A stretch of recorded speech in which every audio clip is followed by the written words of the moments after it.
দর্শক আজকের ভিডিওতে আমরা আছি একটি পালপাড়ায়।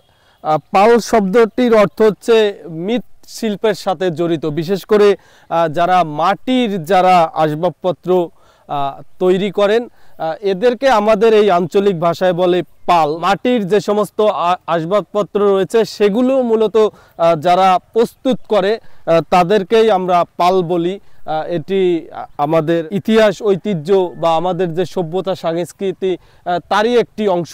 এটিকে কুটির শিল্প বা মৃৎশিল্প অনেকে বলে থাকে। তো এই শীতের মৌসুমে এই মৃৎশিল্পের সবথেকে বড় একটি উপাদান সেটি হচ্ছে শীতের সময় আমরা যে চিতই পিঠাটা খাই বা যে চিতই পিঠাটা আমরা পছন্দ করি, সেই চিতই পিঠাটা আমাদের এই অঞ্চলে বানানোর জন্য এই যে এটাকে আমাদের স্থানীয় ভাষায় বলে সাজ, এটির মাধ্যমেই মূলত চিতই পিঠাটা বানানো হয়। এই পদ্ধতিতে বিশেষ করে আমাদের এই দক্ষিণ অঞ্চলে এই পদ্ধতিতেই চিতই পিঠা বানানো হয়। শিল্প কাজের সাথে যারা জড়িত তাদের বর্তমান কি অবস্থা, তাদের কোন কোন প্রোডাক্ট সব থেকে বেশি চলে সেটি একটু দেখানোর চেষ্টা করব। যদিও একটা সময় এই মৃৎশিল্পের আন্ডারে কিছুই তারা বানাতো, আমাদের দৈনন্দিন কাজে তাদের অনেক পণ্যই ব্যবহার করা হতো। তবে সময়ের সাথে সাথে অনেক কিছুই বদলে গেছে। প্লাস্টিক, অ্যালুমিনিয়াম বা বিভিন্ন প্রোডাক্টের দাপটে এই মৃৎশিল্পের মাধ্যমে যে তৈরি যে সমস্ত প্রোডাক্ট রয়েছে সেগুলোর ব্যবহার দিন দিন কমতে থাকলো। কিছু কিছু প্রোডাক্ট রয়েছে যেই প্রোডাক্টগুলোর ব্যবহার এখন হয়, তার ভিতরে অন্যতম হচ্ছে এই শীতের সময়ের এই চিতই পিঠা বানানোর যে সাজ, এটি বানানোর যে মূল প্রক্রিয়া সে বিষয়টি দেখানোর চেষ্টা করব। এদিকটাতে আরো বেশ কিছু প্রোডাক্ট দেখতে পাচ্ছি, বিশেষ করে দধি টোখা। আমাদের বাংলাদেশে দই পাতার জন্য যে মাটির হাঁড়ি ব্যবহার করা হয়, সেই মাটির হাঁড়ি কিংবা শীতকালে খেজুরের রস সংগ্রহ করার জন্য যে হাঁড়ি পাতা হয়, সেই হাঁড়িও এই অঞ্চলের মৃৎশিল্পের কারিগররা বানিয়ে থাকে। এ পাশটাতে দেখতে পাচ্ছি চিতই পিঠা বানানোর যে সাজ রয়েছে, সেই সাজের উপরের অংশটা কালার করা হচ্ছে এবং এখানে উল্লেখযোগ্য একটি বিষয় রয়েছে, সেটি হচ্ছে যেই রংটা দিয়ে এই সাজের উপরের অংশটা কালার করা হচ্ছে এটি কোনো রং নাই, এটি রাঙামাটি থেকে আনা একটি মাটি, যে কারণে রাঙামাটিকে বলা হয় লাল পাহাড়ের দেশ। অর্থাৎ রাঙামাটিতে কিছু পাহাড় রয়েছে যেই পাহাড়ের মাটি একেবারে রঙিন এবং সেই মাটি দিয়েই এই মৃৎশিল্পের যে কালার রয়েছে, রং রয়েছে, সেগুলি করা হয়।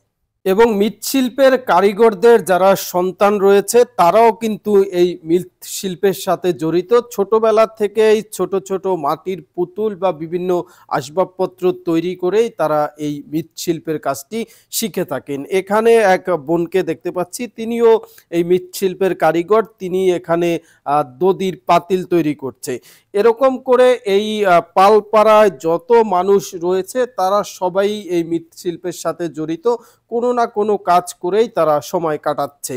এখানে মৃৎশিল্পের হাঁড়ি পাতিল তৈরি করার জন্য মাটি তৈরি করা হচ্ছে। মৃৎশিল্পের অন্যতম উপাদান হচ্ছে এঁটেল দোআঁশ মাটি, সেই মাটি এখানে প্রস্তুত করা হচ্ছে হাঁড়ি পাতিল বা বিভিন্ন আসবাবপত্র তৈরি করার জন্য। আমরা একটু ওনার কাছ থেকে জানার চেষ্টা করব যে এই মাটিটি দিয়ে আসলে কি তৈরি করা হবে। এই মাটিটা দিয়ে কি বানানো হবে? সাজ বানানো হবে। সাজের জন্য এটা এই সাজ কি এখানে বসেই বানাবেন নাকি বাড়ির ভিতরে? বাড়ির ভিতরে কয়জনে বানায়? দুইজনে। আপনি আর? আমি আর আমার শাশুড়ি। আপনার শাশুড়ি।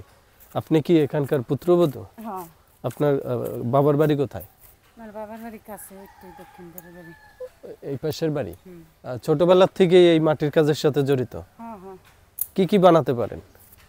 ওই সাজ বানাইতেরি, দধির পেইলা, খেলনা পুতুল, যে কালে যেটা বানাই। এখন এই সময় এসে সব থেকে বেশি কি চলে? এখন চলবে সাজ আর ওই দধির পাতিল। সাজ আর দধির পাতিল বানাইতেছে। আমরা এই মৃৎশিল্পের কারিগরের বাড়িতে এসেছি। মূলত বাড়িতে বসেই তারা সারা রাত ভরে বা যখনই সময় পায় তখনই তারা এ ধরনের মাটির কাজ করে থাকেন। আমরা দেখার চেষ্টা করব আসলে একটি মাটির দলা থেকে কিভাবে তারা একটি পণ্য বা একটি আসবাবপত্র তৈরি করেন। এই যে চিতই পিঠা বানানোর এই যে সাজ, এইটা বানানোর এইটাই তো আপনাদের মূল প্রক্রিয়া, এই যে মাটির এই দলা থেকেই তো শুরু হয়। একটু পুরো প্রক্রিয়াটা আমরা একটু দেখতে চাই যে কিভাবে আপনারা এই একটা মাটির দলা থেকে এই চিতই পিঠা বানানোর সাজটা তৈরি করেন। এই তো তৈরি করতে আছে পিঠা সাজ।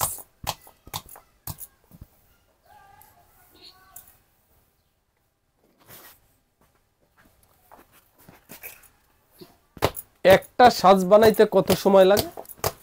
বেশি সময় লাগবে না। আনুমানিক যখন আপনারা একাধারে একটা সাজ বানাইতে আনুমানিক কত সময় লাগে? এখনই পারবে না।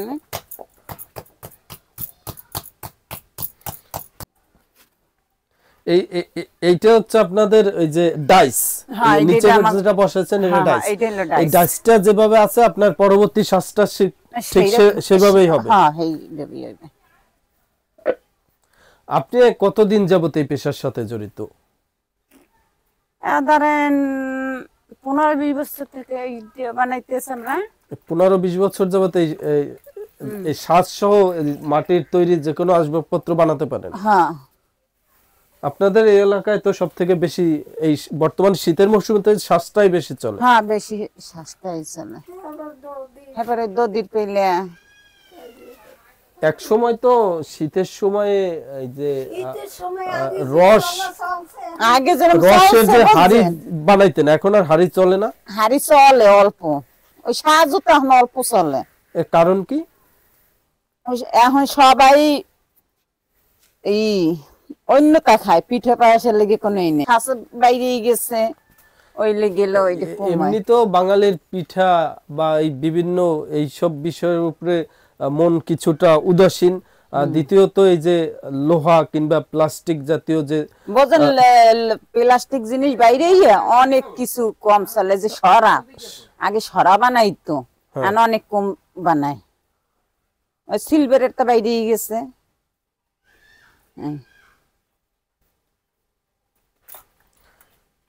এটা কি সিল? হ্যাঁ। এটা কি আপনাদের নিজস্ব সিল? মানে এই সিলটা দিয়ে কি প্রমাণ করলেন? এটা কি বোঝা যায়? এইটা দিয়ে বোঝা যাবে জয়সূর্যের সাজ। এটা এই লেখা জয়সূর। ও, জয়সূরের সাজ। চলে ভালো। তা আপনাদের এই সাজ কোথায় কোথায় যায়? বিভিন্ন জায়গায় যায়। এখানে আপনাদের স্থানীয় বাজার কোথায় বিক্রির? এলো পাইকারি নেই। পাইকারি নেই, বিভিন্ন গুপ্তরাটের পাশে একজনে নেয়, নিয়ে আবার বিক্রি করে, আমাদের পাইকারি কিনে নেয়। আচ্ছা, তো এই এখন তো যুগের পরিবর্তনে এই মাটির যে শিল্প সেটির অনেকটাই মানে ধ্বংসের পথে। তো এখনো আপনারা যারা টিকে আছেন এই সমস্ত মাটির আসবাবপত্র বানানোর কাজে, আপনাদের বর্তমান আর্থিক অবস্থা কি বা আপনারা কিভাবে সংসার চালান? এই তো বানাইয়া সংসার চালাই, বুঝছেন, এই কাজ করে দিই। ছোট বড় আছে নাকি? এখন আপনি যেটা বানাচ্ছেন এটা কি মাঝারি না বড়? সব থেকে এইটা সব বড়। এটা সব থেকে বড়। তো এই কাঁচা মাটি দিয়া এই সাজটা ডাইসের মাধ্যমে বানানোর পরের আপনাদের প্রক্রিয়া কি? এরপরে কি করেন? এরপর তো শুকাইলে আমরা পুরাই, ওই যে রোদে শুকান, রোদে শুকানোর পরে চুলায় পুরান। তো চুলায় না, ওই যে পুইন আছে, পুইন। আপনারা যেটাতে পুরান এটা পুইন। হ্যাঁ, পুইন। এই একটা সাজ বানানো থেকে শুকানো থেকে পুরা পর্যন্ত কত সময় লাগে? হ্যাঁ, তো অনেক দিন লাগে। এত ধরেন 1000, 1200 কিনে 500 এরকম করে পুরাইতে। হ্যাঁ, তো এরপরে একসাথে পুরান। হ্যাঁ, একসাথে পুরাই। বর্তমানে একটা সাজের দাম কত? আপনারা কত টাকায় বিক্রি করেন? আমরা তো পাইকারি বিক্রি করি। হ্যাঁ, পাইকারি এখন কত করে যাচ্ছে? আমরা তো পাইকারি 10 টাকা করে বিক্রি করি। 10 টাকা করে? হ্যাঁ। পাইকাররা নিয়ে বাজারে তাদের মত করে বেচে, আপনারা 10 টাকা করে পাচ্ছেন। পাচ্ছেন। কত করে বেচে ওটা কি সঠিক আমাদের কবে? কিনে 20 টাকা 10 টাকা করে পাচ্ছেন। হ্যাঁ, বেচবে। সাজ আছে যেটা পুরা? হ্যাঁ, এটা একটু দেখি তো।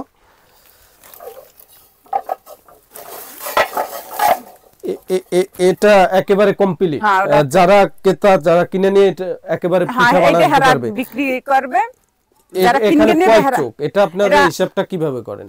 এটা তো 7 চোখ। এটা 7 চোখ, হ্যাঁ এক একটার এক এক ভাবে। হ্যাঁ হ্যাঁ এই প্রত্যেকটাই কি এখন আপনারা পাইকারি 10 টাকা করে বিক্রি হ্যাঁ, করেন?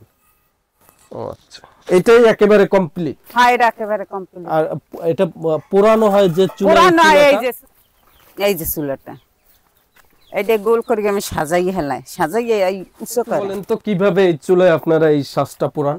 এই শ্বাসটা এই ভেবে দেয়, এই ভেবে দিয়া গোল করে সাজাইয়ে যায়। এই চারপাশে হ্যাঁ, সাজানো হয়। চারিপাশ দিয়ে গোল করে সাজাইয়ে যায়।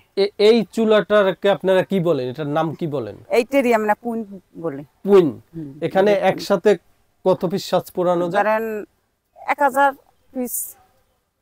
একসাথে 1000 পিস হ্যাঁ। পোড়ানো যায়। হুম, আপনার 1000 একটা কাঁচামাটির সাজ পোড়াইতে এই চুলায় কত সময় লাগে?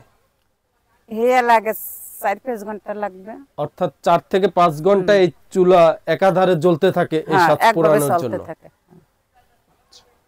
এত সেদিন অল্প পড়ছে হেতেই ঢুকাইছে, আর যে কালে 1000 পরে হেত কালে এই তোমাইতা হে মালদা এই সম্পূর্ণ পোড়ানোর জ্বালানি কি? কাঠ। কাঠ। কাঠ দিয়ে পোড়ানো।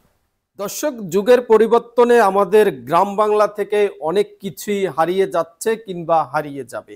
তাই বলে কি কুমারদের শত বছরের ঐতিহ্যবাহী এই মৃৎশিল্প হারিয়ে যাবে, নাকি আধুনিকতার মধ্য দিয়ে টিকে থাকবে কুমারদের এই শত বছরের ঐতিহ্যবাহী মৃৎশিল্প? সেই কামনায় আজকের ভিডিও এখানেই শেষ করছি। সবাই ভালো থাকবেন। খোদা হাফেজ।